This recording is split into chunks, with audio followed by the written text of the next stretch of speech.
À l'entame de ma communication à l'occasion de la tenue de cette réunion mensuelle de sécurité qui intervient dans une conjoncture sécuritaire marquée par des débordements et des failles, je voudrais rappeler sommairement à chacun de vous que le Conseil militaire de transition s'est engagé devant le peuple tchadien à tout mettre en œuvre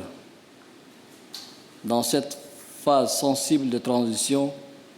en vue d'assurer le fonctionnement optimal des services de l'État à tous les niveaux, de consolider la paix, l'unité,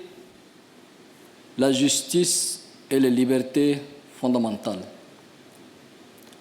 garantir la sécurité des personnes et des biens sur l'ensemble du territoire, défendre l'intégrité territoriale et la souveraineté internationale de notre pays, conduire une transition inclusive, consensuelle et exemplaire, préserver les acquis démocratiques, politiques et sociaux. Pour traduire dans les faits concrets les engagements pris en matière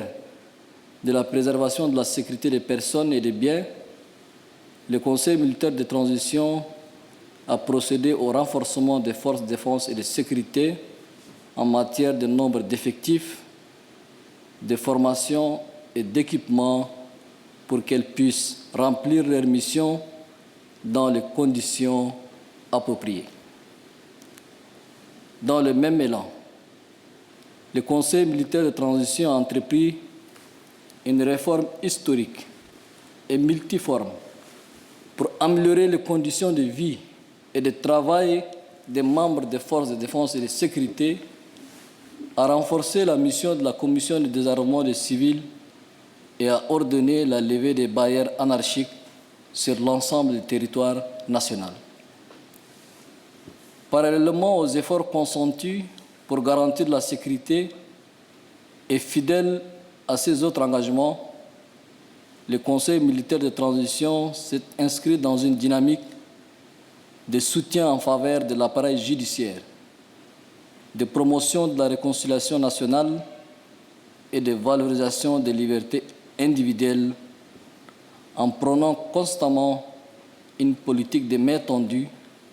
de réconciliation et d'ouverture et de tolérance qui a conduit à l'autorisation de création et de fonctionnement de nouveaux partis politiques, la levée des interdictions de manifestations et de marches pacifiques, l'ouverture de l'accès aux médias publics aux acteurs politiques de toutes les sensibilités, l'accord de l'amnistie générale à tous les condamnés politiques et d'opinion, la restitution aux ayants droit de tous les biens privés confisqués pour des raisons politiques, la signature d'un pacte social avec les leaders syndicaux. Cependant, force est de constater que les efforts fournis qui ont permis la levée des restrictions imposées sur les marches et les manifestations pour promouvoir les droits fondamentaux et les libertés publiques et consolider l'état de droit sont loin de donner le résultat escompté. En dépit des efforts déployés, les fruits n'ont pas tenu la promesse des fleurs, comme en témoigne malheureusement l'actualité éloquente ces derniers jours sur la manipulation de la fibre ethnique, l'encouragement du repli identitaire et l'accroissement de la haine communautaire et la récurrence des conflits intercommunautaires qui s'éteignent ici pour s'allumer là-bas. Il est temps que cela cesse. Il est temps que cessent également les allégations mensongères et sans aucun fondement qui circulent sur le redéploiement des forces françaises à l'intérieur du pays ou l'envoi des forces tchadiennes au Yémen. ceux qui font de la division, de la haine, de la violence, du mensonge et du tribalisme un fonds de commerce politique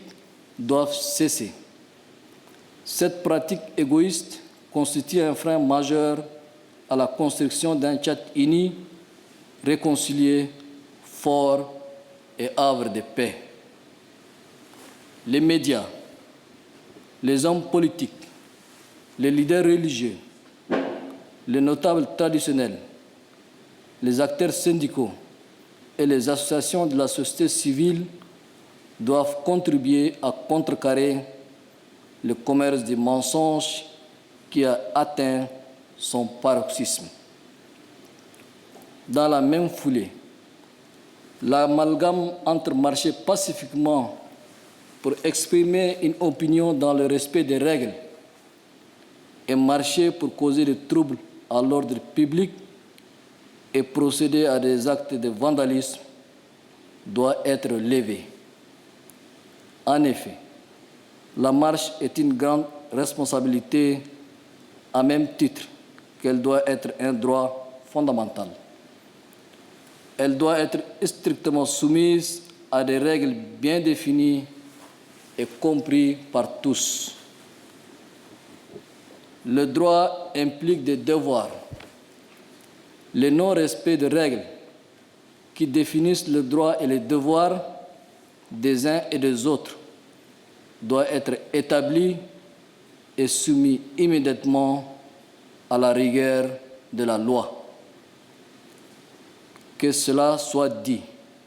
clairement, nul n'a le droit de saccager les moindres biens appartenant à un paisible citoyen, sous quelconque prétexte que ce soit. Nul n'a également le droit de porter préjudice aux avoirs des étrangers qui vivent légalement au Tchad, ni à ceux des pays amis et frères qui ont fait le choix d'investir dans notre pays. Les pillages, les incendies et les troubles à l'ordre public sont inadmissibles.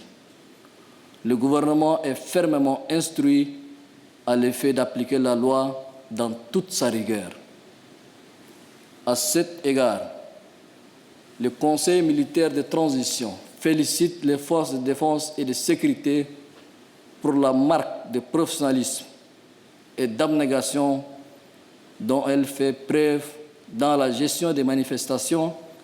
et pour leur apport quotidien dans la sécurisation de notre pays. Je voudrais également appeler les magistrats et plus largement tous les acteurs de l'appareil judiciaire à jouer pleinement et entièrement leur rôle face aux dérives de ceux qui piétinent les lois, sèment les troubles et attisent le conflit intercommunautaire. Force est à la loi et à elle seule. Le Conseil militaire de transition est pleinement conscient de tous les problèmes socio-économiques qui minent la société tchadienne et comprend parfaitement les aspirations légitimes de ceux qui aspirent à l'émergence d'un Tchad meilleur pour tous, débarrassé de ces maux et résolument tourné vers le développement intégré et durable. C'est pourquoi nous sommes engagés à organiser un dialogue national inclusif et souverain qui offrira un cadre idoine, légitime et représentatif pour discuter librement, sereinement et ensemble de tous les problèmes qui ont émaillé la vie de notre nation. Ne nous trompons pas, ne cherchons pas ailleurs, n'allons pas loin. Nos problèmes sont des problèmes nationaux et ils émanent de nos propres manquements cumulés qui doivent être corrigés. La tenue d'un dialogue national sincère, franc et inclusif est le premier palier à franchir dans notre marche résolue vers un avenir radieux pour notre cher et beau pays. Que Dieu bénisse le Tchad. Je vous remercie.